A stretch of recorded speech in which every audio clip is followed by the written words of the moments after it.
বাংলাদেশকে অর্থনৈতিকভাবে চাপে ফেলার কৌশল নিয়েছে ভারত। ট্রান্সশিপমেন্ট বাতিলের পর স্থলবন্দর দিয়ে বাংলাদেশি পণ্য রপ্তানিতে নিষেধাজ্ঞা দিয়েছে দেশটি। শুধুমাত্র দুটি সমুদ্র বন্দর দিয়ে ভারতে পণ্য পাঠাতে পারবে বাংলাদেশ। এতে খরচ এবং সময় বেশি লাগবে বলে জানিয়েছেন ব্যবসায়ীরা।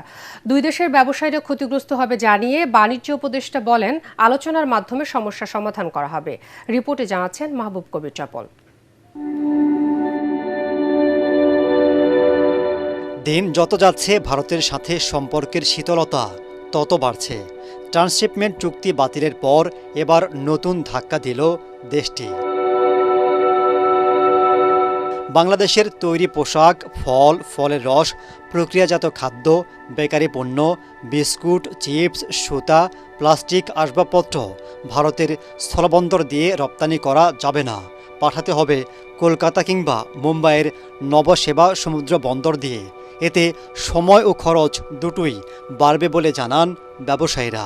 ভারতীয় সিদ্ধান্তের ফলে আমাদের বাংলাদেশ থেকে রপ্তানি করার জন্য সময় এবং খরচ দুটোই বেড়ে যাবে, যার ফলে আমাদের কম্পিটিটিভনেসের উপর একটা চাপ আসবে।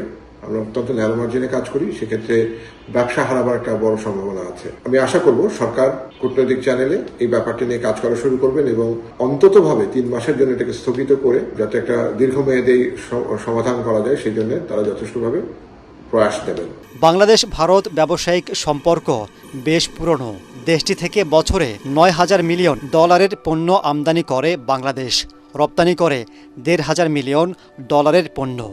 নতুন নিষেধাজ্ঞার ফলে সংকট সৃষ্টি হবে কিনা এমন প্রশ্নে বাণিজ্য উপদেষ্টা বলেন, দুদেশের ব্যবসায়ীরাই ক্ষতিগ্রস্ত হবেন। আপনার কি মনে হয় যে ভারতীয় ব্যবসায়ীরাও এতে ক্ষতিগ্রস্ত হতে পারে? নিশ্চয়ই, কারণ এটা তো প্রতিযোগিতার সক্ষমতার বিষয়। আর বিভিন্ন সময় আপনারা নিশ্চয়ই দেখেছেন যে আমাদের যেহেতু আমরা ভৌগোলিকভাবে একটা কানেক্টেড দুটো দেশ, সো আমাদের প্রতিযোগিতার সক্ষমতা অবশ্যই আমাদের পরিবহন ব্যয় বা অন্য অন্য জিনিস দিয়েও নির্দিষ্ট হয়। তো সেক্ষেত্রে আমাদের যে বিভিন্ন সময় আমরাও আমাদের কৃষিপণ্য উৎপাদন এবং ভোগের উপরে নির্ভর করে আমদানিতে বিভিন্ন রকমের বিধিনিষেধ আরোপ করি, ভারতও করে। সো এটা একটা চলমান প্রক্রিয়া, এটা একটা বাণিজ্য ব্যবস্থাপনার একটা প্রক্রিয়া। সাম্প্রতিক ঘটনা প্রবাহের কারণে ভারত এসব পদক্ষেপ নিচ্ছে কিনা এমন প্রশ্ন এড়িয়ে যান বাণিজ্য উপদেষ্টা। দুই দেশের যে সাম্প্রতিক যে সম্পর্ক, সেটার কারণে কি এটা হচ্ছে কিনা আপনি কি মনে করেন? আমার কাছ তো বাণিজ্য, সো আমি বাণিজ্য নির্দিষ্ট বিষয়ে সেবার মধ্যে থাকতে চাই। আমি সবসময় যেটা বলে এসেছি, আমি উদার বাণিজ্যে বিশ্বাসী একজন মানুষ। আমার কাছে বাণিজ্য যে ইনক্লুশন, সেটাই মূল ইম্পর্টেন্ট। আলোচনার মাধ্যমে সমস্যার সমাধান হবে বলে আশা করেন বাণিজ্য উপদেষ্টা। আমাদের করণীয় গুলো আমরা নির্দিষ্ট করব। মাহবুব কবির চপল, ATN বাংলা, ঢাকা।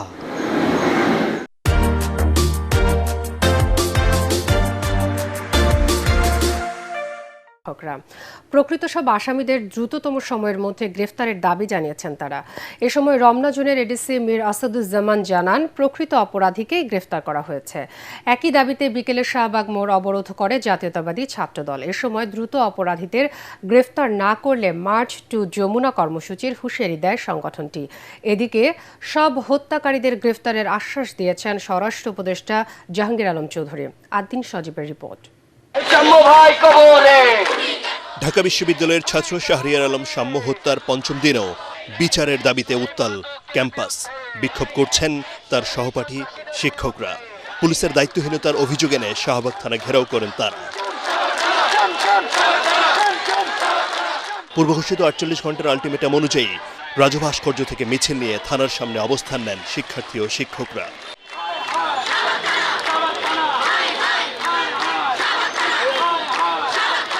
এরপর শিক্ষক ও শিক্ষার্থীদের একটি প্রতিনিধি দল পুলিশের ঊর্ধ্বতন কর্মকর্তার সাথে তদন্তের অগ্রগতি জানতে চান। আমাদের যে দুজন প্রত্যক্ষদর্শী আছে তাদেরকে অ্যাটলিস্ট আসামিদেরকে চিহ্নিত করতে বা নিশ্চিত করতে কাজে লাগানো বা তাদের নিয়ে নেওয়া। এই ঘটনাতে যদি 10 জন, 15 জন, 20 জন, যতজন জড়িত থাকবে প্রত্যেককে আমরা আইনে আওতায় আনবো। এই ঘটনায় নিরপরাধ কেউ যাতে হয়রানির শিকার না হয় তা নিশ্চিতেরও দাবি জানান তারা। ইন্ট্রোগেশন শেষ হলে উইদিন 6 ডেজ এর মধ্যে বাকি আসামিদেরও অ্যারেস্ট করার পর্যায়ে চলবে এবং এই 6 দিনের মধ্যে ওনারা আরও অগ্রগতি করতে পারবেন। পরে সাম্যের প্রকৃত হত্যাকারীদের গ্রেফতারের দাবিতে শাহবাগ মোড় অবরোধ করে ছাত্রদল।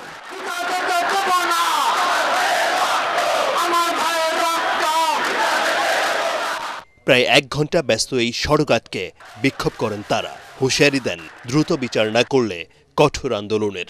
এই সরকারের শীর্ষ পর্যায়ে থেকে কোনো বক্তব্য কিংবা সদিচ্ছার লক্ষ্য করে নিয়ে আমরা স্পষ্ট ভাষায় বলে দিতে চাই, এই শাহবাগ চত্বর থেকে এই যমুনায় আমরা পদযাত্রা শুরু করি।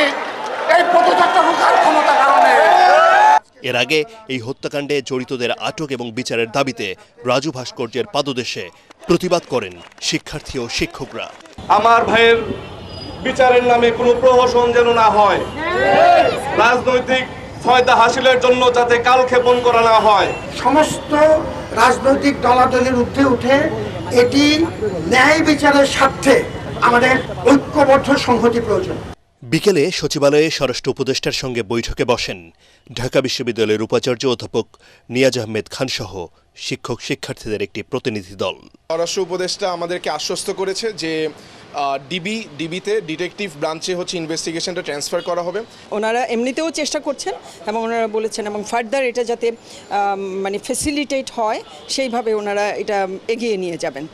এ সময় এই হত্যাকাণ্ডের সঙ্গে জড়িত সব আসামিকে এখনও গ্রেফতার না করায় অসন্তোষ প্রকাশ করেন সাম্যের সহপাঠীরা। আদ্দিন সজীব, এটিএন বাংলা, ঢাকা।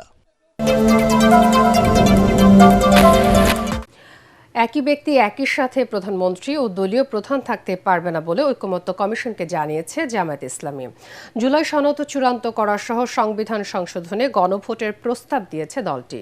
সংসদ ভবনের এলডি হলে জাতীয় ঐকমত্য কমিশনের সাথে বৈঠকে জাতীয় নির্বাচনের আগে স্থানীয় সরকার ভোটের বিষয়ে অনড় অবস্থানের কথা জানায় জামায়াতে ইসলামী। জাতীয় ঐকমত্য কমিশন সহসভাপতি অধ্যাপক ডক্টর আলী রিয়াজ বলেন, 2-1 দিনের মধ্যে প্রাথমিক আলোচনা শেষে শুরু হবে দ্বিতীয় পর্যায়ে সংলাপ। মিজান শাহজাহানের রিপোর্ট। বিরতি দিয়ে 5 ঘন্টারও বেশি সময় ধরে চলে জামাতের সাথে জাতীয় ঐকমত্য কমিশনের আলোচনা। 11 সদস্যের প্রতিনিধি দলের নেতৃত্ব দেন দলের নায়েবে আমির ডাক্তার সৈয়দ আবদুল্লাহ মোহাম্মদ তাহের। এ সময় তিনি বলেন, একটি দল ক্ষমতায় না আসতেই যেভাবে দখল শুরু করে দিয়েছে তাতে সুষ্ঠু নির্বাচন আয়োজনে সংশয় রয়েছে জামাতের। আগামী নির্বাচনও একেবারেই সঠিক সুষ্ঠু হবে এরকম পরিস্থিতি কিন্তু এখনো লক্ষ্য করা যাচ্ছে না। কারণ কোনো কোনো কনস্টিটিউয়েন্সিতে ইতিমধ্যেই নানা সমস্যা দেখা যাচ্ছে। কিছুদিন আগে পাবনায় আটঘরিয়া এলাকায় জামাতের অফিসে অগ্নিসংযোগ করা হয়েছে, কিছু মারধরের ঘটনা ঘটছে। এখনো নির্বাচনের ডেটই হয়নি, এখনই জায়গা দখল, এলাকা দখলের প্রতিযোগিতা হচ্ছে।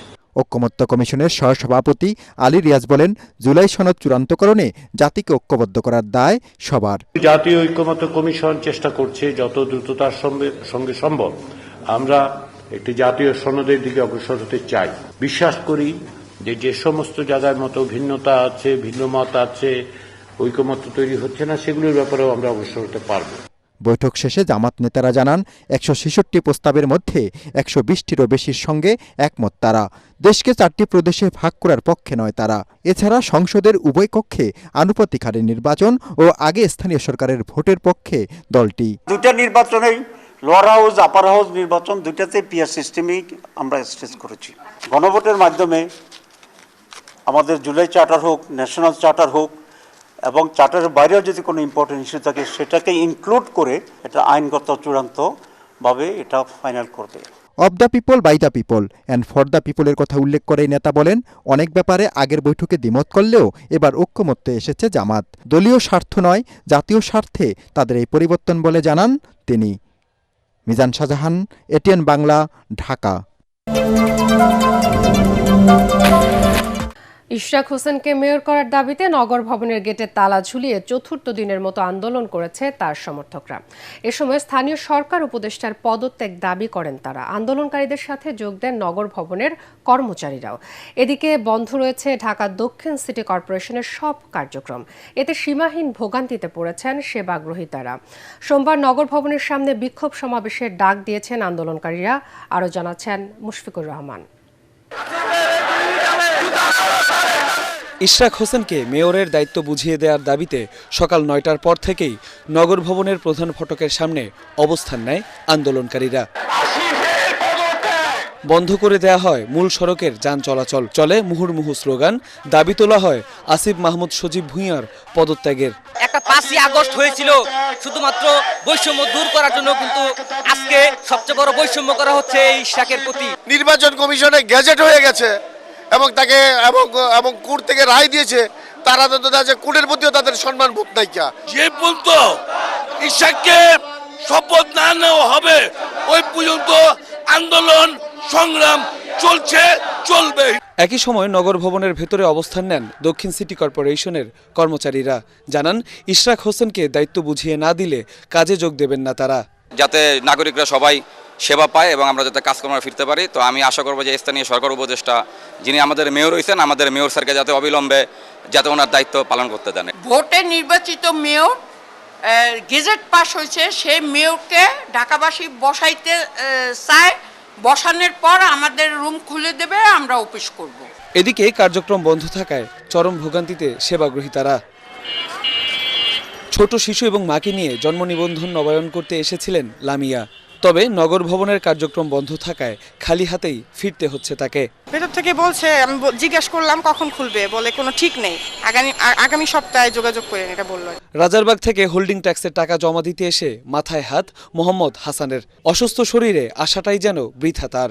মেয়র পদে যে নতুন নিযুক্ত হয়েছে, এর দায়িত্ব পাওয়ার আগ পর্যন্ত আমাদের অফিস বন্ধ করে দিয়েছে, কেন এই জন্য ওখানে যাইতে দিব না। সোমবারও নগর ভবনের সামনে বিক্ষোভ সমাবেশের ডাক দিয়েছেন আন্দোলনকারীরা। মুশফিকুর রহমান, এটিএন বাংলা, ঢাকা।